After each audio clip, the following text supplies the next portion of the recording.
ए भाऊजी, क्या बात है? भाऊजी होली आइल बा, रंग उंग खेलबू का हमरा से? मारम करवा के जरिए थापर नु। ये हीरो इंकरा के रंग लगाए के भाई बहन है। लो हई सर बुढ़वा रंग लगवाई। हां ये बुढ़ो के रंग लगाए के भाई बा। अरे मारे में थप्पड़ नु। चला चला। नो नो नो नो। कहल बाबू आए ये रंगवा से तो भाऊजी भागत रिया, तू कह लगवाए के चाहत रह? ई बात नहीं खे, हम रंग ना लगवाए तो अपना पत्नी से लगवाइबो।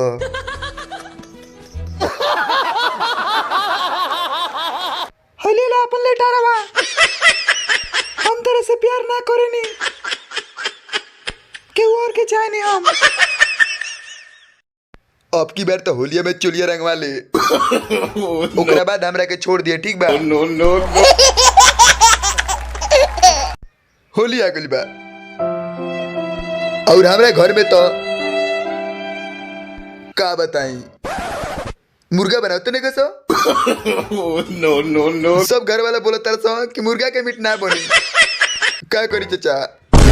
तब बाबू तोरा घर वाला का बनाए के कह तरस होलिया में बोलो तरसो मुर्गा ना बनी बकरा बनी। तब तो सर बकरा मुर्गा खाती काहे पगलाइल बड़े रे, बकरा तो बनते बावे।